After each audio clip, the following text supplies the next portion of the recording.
20 години посветен на децата. Ако е важно да се спаси еден човечки живот, а животот на децата е најважен за секој од нас, тогаш спасувањето на детскиот живот е на скалата најгоре. Тој посветено години наназад спасува детски животи. Во последниве години особено добро му оди со спасување на детски срца. Неговото име е доктор Владимир Чадиковски, специјалист по детска хирургија. Доктор Чадиковски, како и кога почна се или кога падна изборот медицината да биде ваша животна определба? Искрено сум заборел веќе. Кога беше 91 мислам се запишав, иако од средна школа сум средно медицинско ствари, не е само од 91 се запишав во средно медицинско, од средно медицинско факултет и ево уште траева, не знам веќе само на детска хирургија сум веќе 18-та година веќе сега.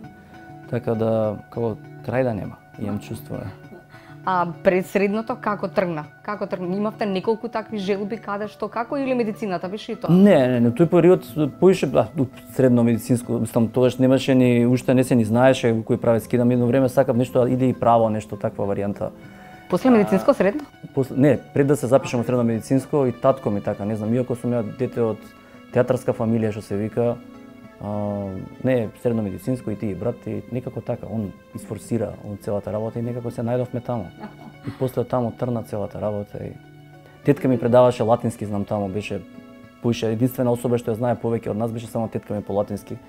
Сите ја познава, не знам колку генерации има поминато кај неа. Стално ми вика на секој интервју, нигде не ме спомнеше, сега да ја спомнам и неа дека навистина беше таму и мислам дека ја и брат ми одлично знаев на латински, баш поради неа. После тоа се запишавме и така целата работа тргна и сега, дока и стигнав. Кога решивте или како падна изборот да биде хирургија или да станете хирург? 50% од сите студенти што на медицински факултет сакаат хирургија, поготоа ако дојдат во тек на студии, осетат тој хируршки дел, после тоа сакаат тоа да го работат. Ако ме прашувате директно зашто детска хирургија, ја некако наврати сум го спомнал да професор Джидров, професор кој што беше легенда во оваа куќа овде, по улица ме сретна во населба и ми вика дали сакаш да одиш на клиника, ја не бев на клиника во тој момент. И викам, па да, би сакал, викам, само нема детска хирургија и некако вика сакаш на детска хирургија. И некако се најдов на детска хирургија, во тој момент ми беше тешко, се викам не можам да работам со деца некако, викам сега, не го замислував така тоа. Зошто не можете да работите со деца? Зошто се рековте не детска хирургија? Не знам, некако си викав сега со деца како тоа, не знам, тек на студии повеќе мислев ќе одам на абдомен, нешто урологија, може неуро, некако така го замислував тоа, но сега не би менувал за ништо на свет, искрено ви кажам и веќе толку години сум со деца и навистина си сакам, мислам, професија, сакам да го работам тоа. И така, среќен сум тоа што го работам. Сега може би е малку женско прашање во, ама да. Постои ли ми кога не знам како, не знаете како да реагирате или не знаете што да кажете кога нели болна мајка го носи, мајката го носи своето болно дете, нели со солзи во очи и вие сте оној, нели, вие сте спасителот и нели во ваши раце се или како животна дланка, како се вели она. Дали постои миг кога не знам, не издржувате, пуштате солза, имало ли таков момент? Се зависи од дијагнозата, значи во детска хирургија има огромен број на диапазонот на заболување е огромен. Претежно последниве години се занимавам со област која што е навистина најтешка, а тоа е детската кардиохирургија каде што постои смртност. Ја не би посекал никој да се најде во таа состојба. Навистина е, мене ми е многу тешко. Ја наредниот ден не можам да оперирам после тоа кога ќе изгубиме дете. Навистина е екстремно тешка состојба која треба да пренесете на фамилијата. Поготово е проблем, толку часо сте во сала и на крај кога ќе искочите, едноставно ви е навистина криво, кога не може да излезете од таа ситуација. Навистина сум потресен после тоа. И не како што ви кажав, не можам да оперирам другиот ден. Сега уклучуваме во целиот овој систем, бидејќи кардиохирургија секогаш има одреден број на смртност, имаме веќе и професионален психолог кој што разговара со фамилијата пред операција, после операција, така да мислам дека и тоа ниво го подигаме во однос на пренесување на тие лоши информации, лоши вести, но директно на прашањето да, многу е тешко. Да. Кажете ми како изгледа еден ваш работен ден? Ја мислам дека за да можеме свати треба да ве облечам униформа, да дојдете со мене за да видите како изгледа, навистина е хаотичен, искрено. Најмирен сум кога сум во сала, веќе исклучувам сите телефони и све што постои и си у сала си работиш и него мислиш. таа цела организација конкретно за оваа системска работа што е како што е кардиохирургијата бара многу ванхируршки работи да ги организирате. Иако екстремен број на луѓе се уклучени, како од министерство, како менеджментот од куќата кај нас, како огромен број на персонал, лекари, сестри и така натака, и мора еден човек да ги истрча тие работи. По некој случајно сум јас тој човек што треба да ги истрчам тие работи, али у целата ситуација сега навистина веќе ги гледаме резултатите од тоа што го правевме. Плюс имам ден амбуланта, плюс имаш дежурства, плюс имаш огромен број на операции, плюс имаш кардио. Сега веќе ја заживуваме интензивната нега, значи комплетна организација на сосема друг одел е тоа кој што треба да функционира безпрекорно од набавки, од лекари, од системски работи и така натака, така да фамилија пати, мислам, нема како да ви објаснам друго. Моментов е фамилијата, таа што ме трпи. Фамилијата или синот, можеби најмногу? Синот и супругата, двајцата. Да, таа пак има возраст која што нели, можеби може да свати до некаде. Наистина гледам наистина се трудам секој момент да поминам со нив, ама мислам дека уште малку треба да се стави ова на здрави нози, мислам дека повеќе време ќе поминувам. Али колку часа сте на работа? Имаше колешка од Белград што ми е Мила Стајевиќ, професорката која што работиме сега заедно, она е детски кардиохирург, у светот се негде околу 3 до 5%. И мислам навистина се ретки детски кардиохирурзи, и шала стално ми вика, знаеш ли што е потешко од тоа да бидеш женски детски кардиохирург? Ја викам, не знам, да бидеш жена на детски кардиохирург, така да по принцип треба да знаат што работиш, да знаат дека навистина е една одговорна и тешка работа и навистина треба да има разбирање, иначе е невозможно. Да. Адреналин е оној кој што веројатно и ве носи или на сите нами или на некој што ги бираат вакви професии или го има секогаш. Кој е адреналинот кој што најмногу ви се допаѓа? Исходот добар, потоа се... Па да, исполнети се апсолутно. Например, поготово кардио е операција кај што не може да се опуштите ни секунда. Значи од моментот кој ќе одрезот на кожа кој ќе направи, до да затворите, вие сте стрес. Тоа е позитивен стрес. Мислам, тоа не е стрес кој што веќе долго години сум во хирургија и е навистина онака ви исполнува. Кога ќе завршите таа работа, од ретките професии кои ќе идете дома, кои ќе легнете, знаете што сте направиле. Значи има исход од таа цела приказна, кој ќе легнете, викате, знам, ова дете е живо ради нас, ради тимот, ради екипата, ради. И некако онака баш сте исполнети од целата работа и ви кажав и на почетокот, например, не би ја менило за ништо, али овој предизвик со кардио навистина е онака баш ви исполнува.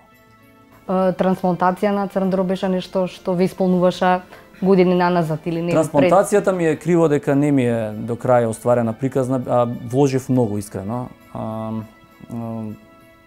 Од моментот кога се прекина целата варијанта, ние имавме едно дете трансплантиравме од црн дроб. Тоа беше исто состојба кој што едно од состојбите кои што навистина ме вознемири, бидејќи тоа дете беше мало, новородено, прекрасни родители. Мајката беше донор, тоа е тоа? Мајката беше донор и тоа мајката имаше тогаш некои, не знам, 18, 19, 20 години дали имаше жената. И мислам тогаш баш онака постресителна мајка на таа возраст. Јас на 20 години што викам дедо ми уште преку лица ме носеше да легнеш да даеш орган за детево, значи навистина тоа само мајка може. Многу години поминав у Брисел, отворивме фондација, напишавме закон, книги. И фондацијата затворивме бидејќи постигнавме целта. Веќе трансплантацијата стана како еден главен проект на владава. Тоа ни беше идејата. И бараше многу ангажман. Ја никад не сум се бавил со невладени организации. И тоа е баш као фирма, треба да се посветите на тоа. Нас концепцијата ни беше да се подигне свеста за да можеме да ги направиме, да се развие тој тип на операции. Ја направивме операцијата со екипата од Меркур од Загреб. Траеше операцијата цел ден, не се ни сеќам, 15-20 сати. Појавам цел ден, од Сабајле кога влеговме, не знам, вечерта излеговме. Операцијата помина добро, детето беше некои 4 килограми, значи најлошо да започнете проект со нешто што е навистина на некој начин екстремно тешко, значи да го извадите тоа дете. И ние имаше екипа огромна овде, дење ноќе, ја мислам 20 дена не отидов дома. Излеговме скоро како победници, имавме фотографија од тоа дете, мајката почна да го храни тоа дете. И бевме спремни буквално после, не знам, месец 40 дена да излеземе, детето си оди дома. Вирус, мислам, тие се вируси, цитомегаловируси кои што се најопасни кај овој тип на трансплантација, воопшто и на бубрези, на црн дроб, која се, ради тоа што давате терапија да ја да ги супримирате, да ги намалите антителата, да го напаѓаат органот, а од друга страна го слабуваат организмот. И кога ќе дојде вирусот, кој што јас и вие можеме да го прележиме без никаков проблем, кај тие деца е проблем. Значи мора да намалите терапијата за да се одбрани организмот од вирусот, ама од друга страна органот се губи. И тој беше тој баланс и после 15 на дена борба го изгубивме тоа детенце и ја некако ме измести искрено, бидејќи многу енергија и труд вложивме у таа операција. И некако се појави после со Новик, фондацијава и повторно нов предизвик и некако, сега 3,5 години веќе сме екипа добра и добри иде. Мислам, онака баш сум доволен, али за трансплантацијата навистина ме е криво, бидејќи многу енергија вложив, а не ја затворив приказната која што сакав до крај. Донирање на органи. Сега ја прашувам отворено и искрено. Вие сте спремен да донирате органи доколку ви се случи нешто? Сите органи би ги дал. Да. Еве јавно кажувам, ако не дај Боже ми се случи така работа, може сите не дај Боже. Сите органи да ги земат од мене. Да, колку е свесноста подигната после се она што го направивте, нели вие и тим кој што работеше на тоа да се. Да, тоа беше одлична екипа. Свесноста е онаа која што ни треба на сите нам да ни каже дека. Тоа беше една екипа борд, направивме фондација луѓе од јавен живот, Бубо, Трендо, Боријан, Весна, Никица, не знам, Мишел, една екипа одлична борд направивме. Дејан беше исто, значи направивме прво истражување во Македонија. На тоа истражување добивме одлични резултати, ГЕФ како правеше тогаш. Face to face на 1200 испитаници, добивме 22% дека луѓето сакаат да ги донираат органите. Ако ние имаме негде околу 100 луѓе годишно на мозочна смрт, значи тоа е околу 20 бубрека, 20 пациенти, по 40 бубрека. Што е одлично. Мислам, ја дури без никаква кампања, што се вика, без никаква.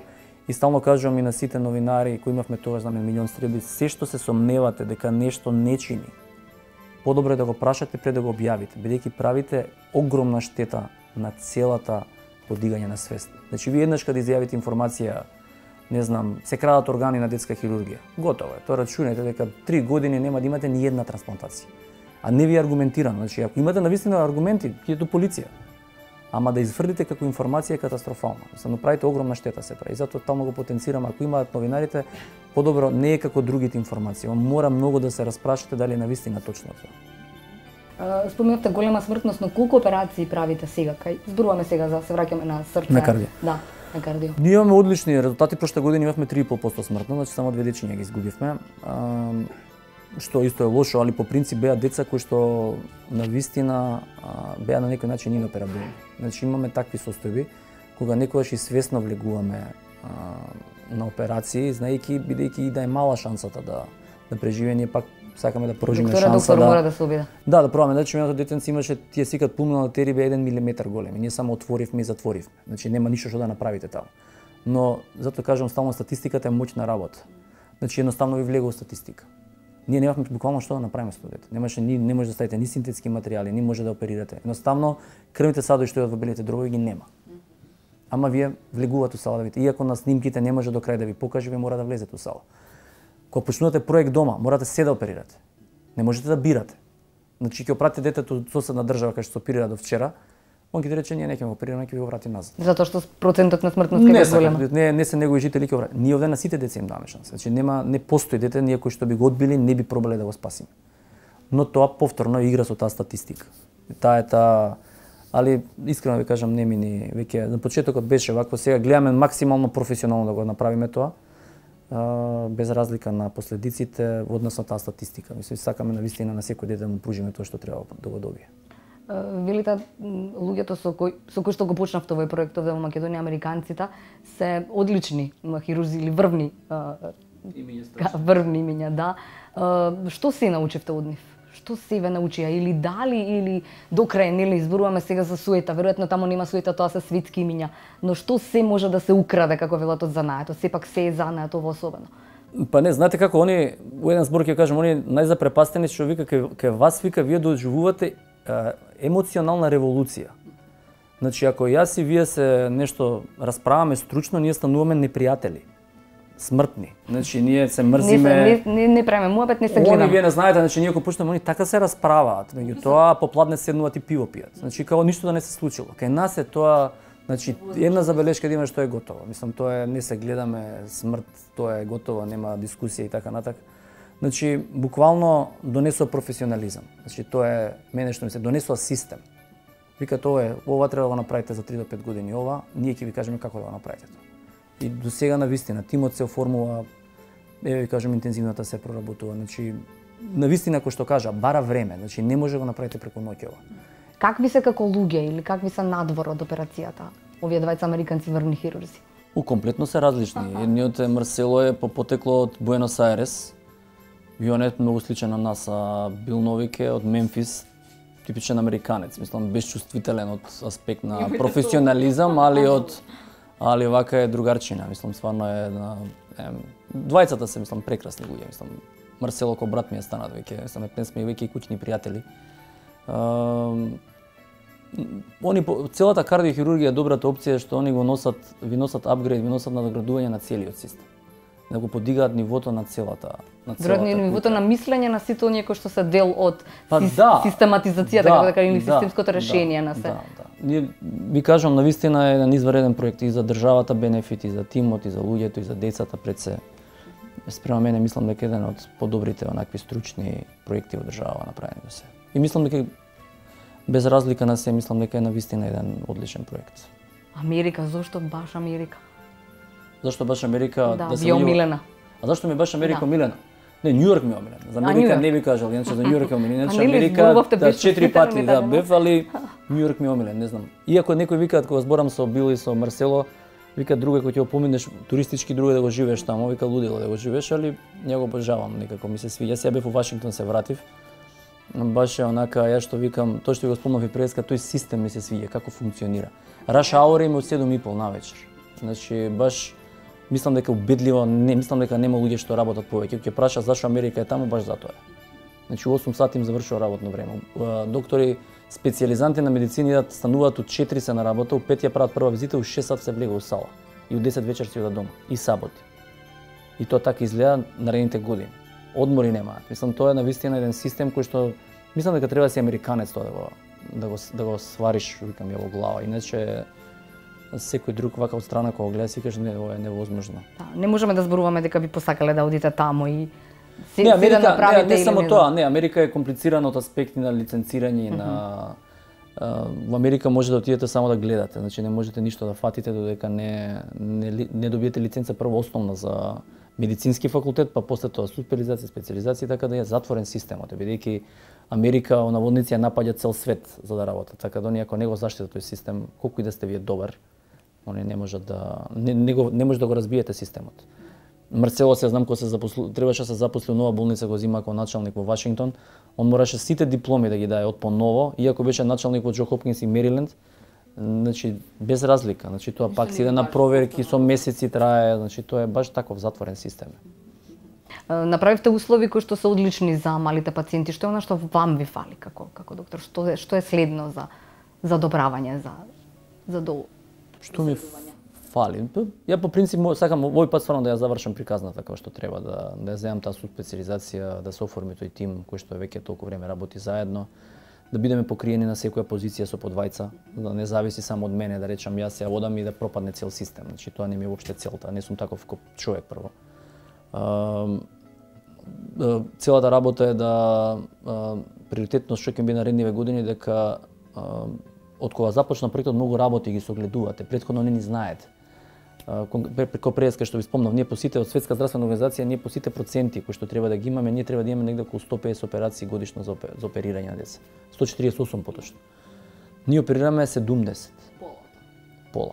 Каде се другите деца? Умираат. Значи ние мораме да ги откриеме и во текот на бременоста и постоперативно да се откријат тие аномалии, за да можеме да ги изгрижиме тие деца. Ама тоа не е возможно да го направите ако немате проект дома. Ако вие тоа дома не го правите, кој ќе знае, кој ќе се заангажира здаро. Че тоа не е се приоритетно и со министрот разговаравме да сега во секоја гинекологија, во секој место каде се пораѓа здравствен дом да се прават посебни протоколи, секој дете да се проверува соодветно да видиме дали има срцева мана или нема срцева мана. Дали треба оперативно да се реши, дали не треба да се реши. Значи тоа ми онака сега овие наредни години тоа би сакал да го енергија да вложам да можеме секој дете да го фатиме во фаза кога треба да се оперира. Зошто токму овие слики? Се зборувавме за дел од луѓето кои што се овде во вашата канцеларија, ви им рековте тоа да се разубави просторот, така? Да. Ако е Њујорк од едната страна, овие се од другата, на тука и Стинг, Тука е Росрамацоти. Да, нешто тоа што слушам, ова што ми се така за што ги уважавам. Ова се американци кои што ова све што гледате горе реновирано претежно, скоро 90% е од нивна страна, од Ministry of Defense дадоа средства. И навистина една прагматична екипа американци, војници од Вермонт, од Берлингтон, од таму се тоа е пилотски оддел на Ministry of Defense. И они ги дадоа средствата, све се изреновира од тема, се купи комплетна опрема. Мислам дека клиниката навистина залечена на современа болница како што треба. И навистина сум благодарен бидејќи навистина направивме убав проект со тоа. Другите слики тоа е таму со деканката Жантева кога бевме во Брисел, со Симоне Филипини кој дониравме, земавме средства. Тоа е на UCLA. Таму со владиката Стефан кога бевме, се сеќавам за уште трансплантации кога се правеа, дека добивме согласност дека црквата нема да има против ништо донирање и беше навистина една прекрасна средба. Другата фотографија мислам е 100-та операција која направивме, се движиме веќе на 200-та. Така да вие официјално ќе бидете блиско до таа бројка. Така да тоа се претежно. Има пуно слики, али не знам, овие се извадени. И за крај на првиот дел од муабетот, нема да си дозволите како многумина ваши колеги да научите како велат се, нели, во областа, па потоа да отидете во некоја приватна клиника, па тамо да добиете поголема плата и морам да ви одговорам, сака да кажете. Да. Вака јавно. Вака јавно. Прво да завршам пак. Да завршам, прво се уште не размислам, морам да завршам со специализацијата, така да тоа е тоа. Сега не можам, морам малку ја дипломатски да ви одговорам, не можам све хируршки вака оштро да ви кажам, али по принцип. Добро, лошо би било веројатно. Не, ова приказна, ова приказна морам да затворам прво, тоа дефинитивно, да се воспостави како што кажав и преска, и интенцијата моја е да не зависи од мене. Значи тоа ми е главно, да кој што има и одредени секоја професија, не само тука, после како што викаат после вас потоп. Значи баш сакам да се формира тим кој што ќе живее ова. Значи не дај Боже може ми се деси нешто. Па не треба заради мене да пропадне целиот проект и така натака. Така да тоа ми е главната приказна. Судбински како ќе оди целата работа, сега не би кажал ништо. Доктор Шадиковски, знам дека вашиот мобилен телефон звони нон-стоп. Сега е исклучен, па заради тоа нема да звони. Ама тоа се луѓе, пријатели, знаени, незнаени. Веројатно и не пријателите ве бараат, само на шега. На време имав 3 телефони, се останав на еден. Викам, ева, еден забега на работа. И ги ставам меѓу себе да се зборат. Пријателите секогаш што тука за нив, тие тука за вас. Нешто се промени после овие 20 години. Многу ми е криво, мислам, последно време таа екипа што која се дружам од деца, мислам, тоа се стварно другари кои што ми се искрени од деца, сме заедно. И плюс на друга екипа на другари со кои што и пријатели кои што се дружиме фамилиарно. Навистина ми е криво дека немам време многу за нив, а ми недостасува искрено.